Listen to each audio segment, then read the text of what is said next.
All right, we got our new chapter of One Piece. This is chapter 950, A Soldier's Dream. We continue with the story of Beige and his crew after their escape from the Whole Cake Island and Big Mom's territory. Here we see, I can't remember what her actual name is. It's not Chiffon. Chiffon is the kid. No, the kid is something sillier than that. Anyways, the sister, of course, the Lola's twin sister, who is married to Beige, who helped them out quite a bit throughout the arc. And then this whole history of Lola sitting off on her own to try to choose her own husband, giving the Viva card to Nami.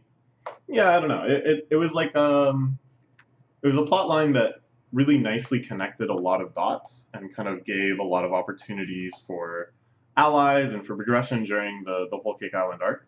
But yeah, it felt like it was never quite resolved in a satisfactory way, insofar as, yeah, she never got to see Lola. Like, they didn't really get what they were hoping to get out of this sort of reunion, where she learned from Nami that Lola was doing well. So yeah, all right, this will be fun, and maybe we'll get some of the other Thriller Bark guys backing in on the action too via this reunion quest. All right, good stuff. This one is called A Soldier's Dream. And what could it be referring to? Ah, aha, aha. So, Kid finally roused into action during this great rebellion of the prison. Using his powers once again. He's so badass. He lost an arm, but it doesn't matter, because he can make a gigantic junk arm out of whatever at any time. I'm sick of the Alliance. I don't trust anyone. Consider it a gift that I don't kill you right here. Let's go, killer. Let's get our people back. Do things our own way. Alright. Pretty badass. Pretty hype. The way he just casually smashes through the cells, too. And yeah, thinking back to this situation with the Alliance, that he had teamed up with Hawkins and Scratchman Apoo, and their plan was to take down Kaido. They had summoned Kaido into a big showdown. We saw the three of them staring down Kaido. And then Hawkins, of course, we saw has defected, has decided to just work for Kaido, a real can't beat him, join him kind of player. But what happened to Apoo? We have no idea. I think since that scene, we haven't seen much of him. So it'll be interesting. All these characters that we have some idea of what they're up to. We already have kind of an establishment of like who hates them, who they're allied with. We have a rough understanding of their power level, what they're capable of doing, and then they're just lurking out there. They're just somewhere out there on the waters. Isn't that exciting? Anyways, so Killer decides not to kill the wounded, poisoned Luffy, who's just passed out on the ground there after his rousing speech. Sets out on his own. Straw Hat Man is a pirate just like Kaido. Can't trust him. He knows when he'll betray us. Bring us a pirate of all people. Interact with him, you'll understand he does not lie. That man is the linchpin to the overthrow of Kaido. So I want to convince them, but at least they're lively again. Yeah, they're at least willing to kind of engage in this debate. Really Chuji came here from 20 years in the past. He's like old to begin with, Raizo. Maybe just plain age 20 years. Just throwing some insults at him. Let Straw Hat go. Okay. I'm glad to see you're alright. He's literally mummifying before their eyes. I need the antibody now. I'm making a show of not affecting you if you're gonna just hide it and suffer. I know that virus is killing you. Yeah, like, I think Luffy just thought, oh, it's poison. I'm so strong against poison, except for that one time I wasn't. I have utmost confidence in poison. But, yeah. This is not a poison, this is a plague. This is an entirely different vector of attack. You're not holding up at all. Stupid and cowardly and weak and a chicken and totally helpless. The one they're all waiting for is you. Oh, that's true. In this situation, Momo is actually what will convince the prisoners. If they recognize him, they'll know that truly he has went forward in time 20 years. He couldn't have just aged 20 years. That this is a legitimate rebellion with the old royal family behind it. That there could actually be hope for Ueno. Ah. Wait, was a dream.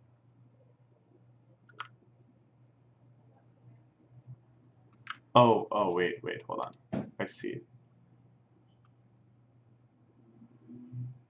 Ah. What we were missing was a dream. Something that lies beyond the battle. That's right. They gotta show hope. That things will return to the way they were before. That it won't just go from one desolation to another.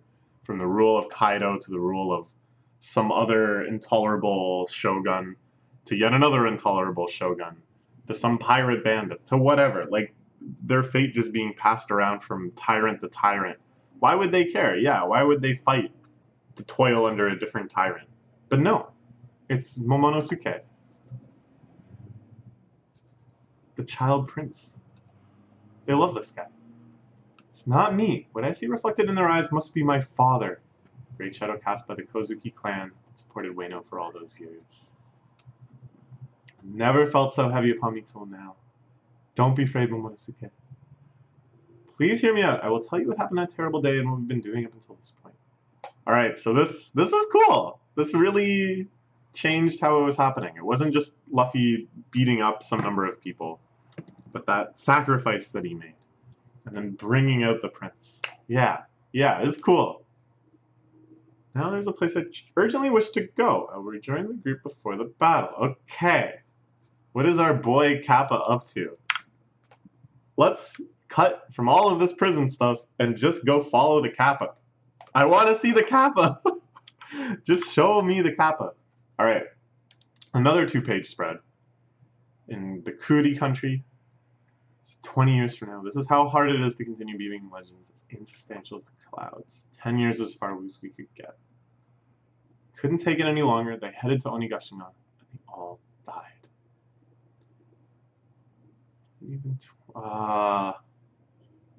So this is a rebellion that happened during that 20-year interval. When they just wanted to keep the faith, Kinemon and the others will come back. There was those among them that had no hope, that knew their bodies were deteriorating, that knew the best chance they personally had to fight was now. They went, and they were all killed. This is a truly haunting shot. Just all of these gravestones kind of haphazardly stuck in the ground at all sorts of angles. Bottles of booze left out in tribute we can see scattered around here. And then in the back, these beautiful sakura flowers, the cherry blossoms, scattering in the wind, the gigantic straw rope, traditional sign in Shintoism of a holy place, a place of remembrance.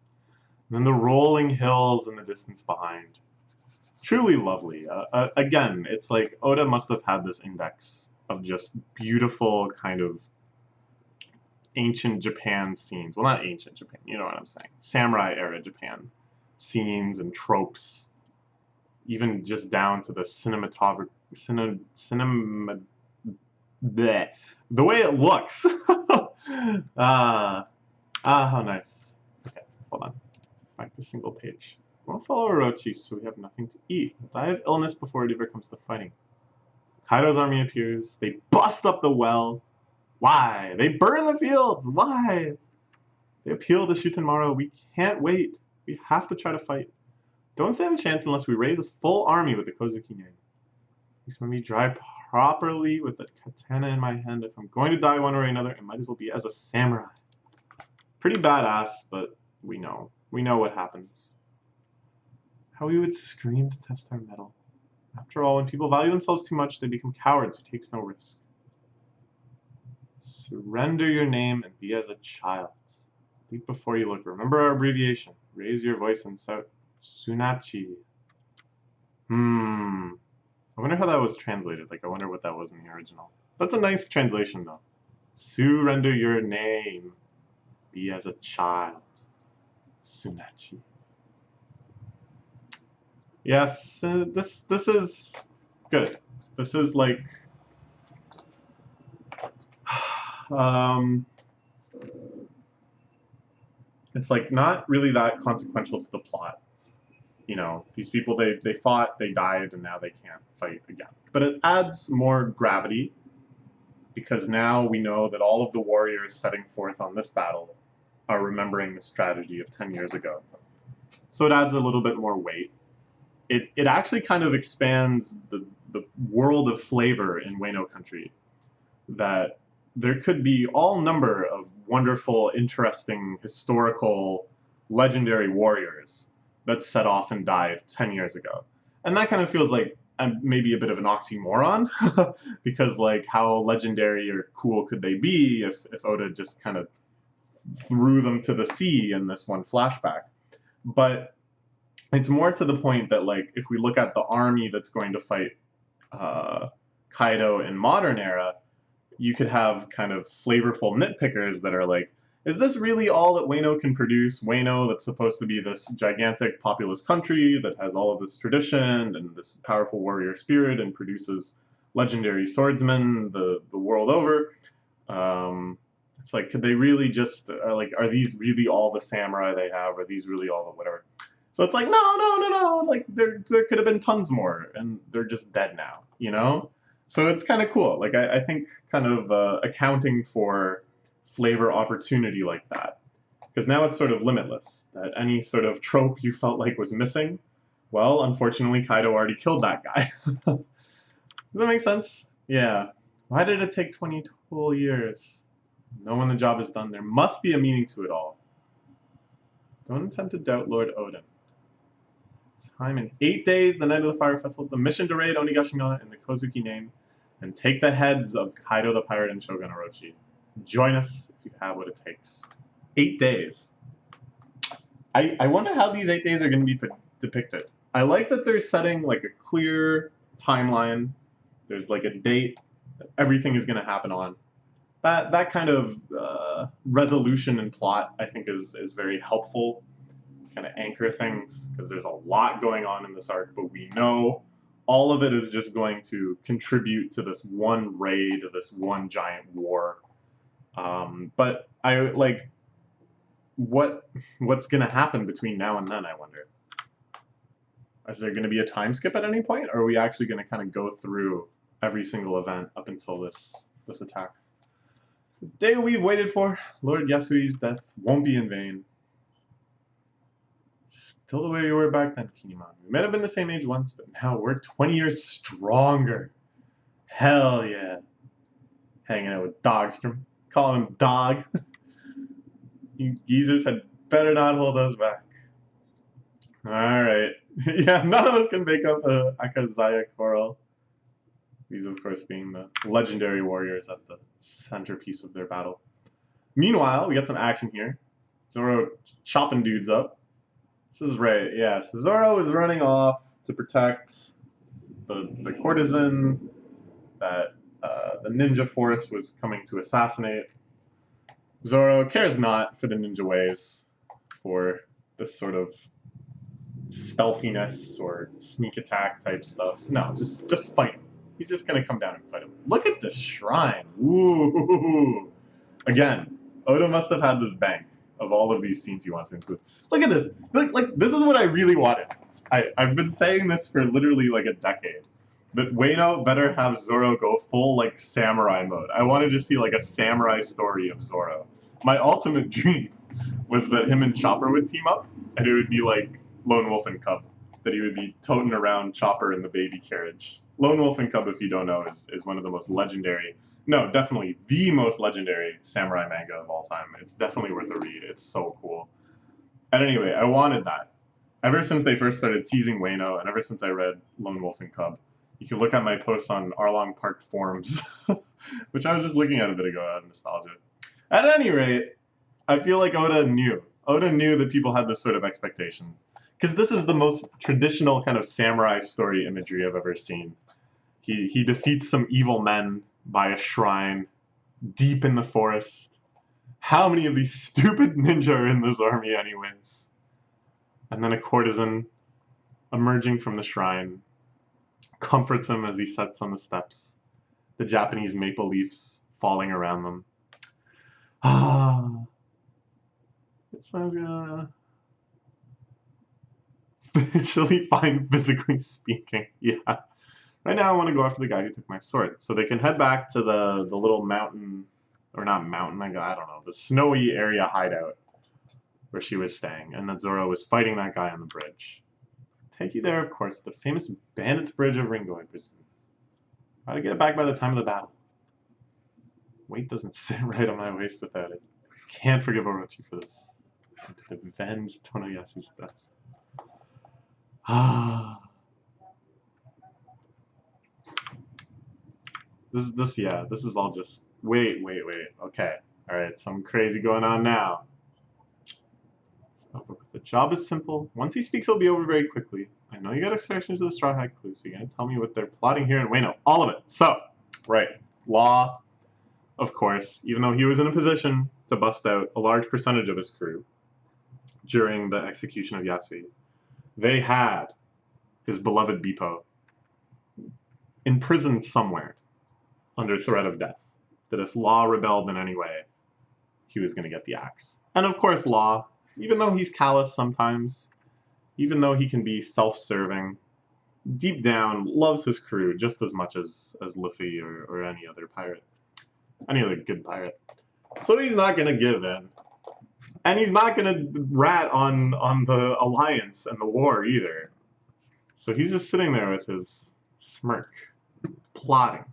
What the heck is Law up to? I don't know, but I can't wait to find out. Yeah. Alright. Good chapter. Seems like very short, but maybe not. I don't know. I guess because there was a lot of big spreads near the start. So yeah, let's look forward to next week's. Bye-bye.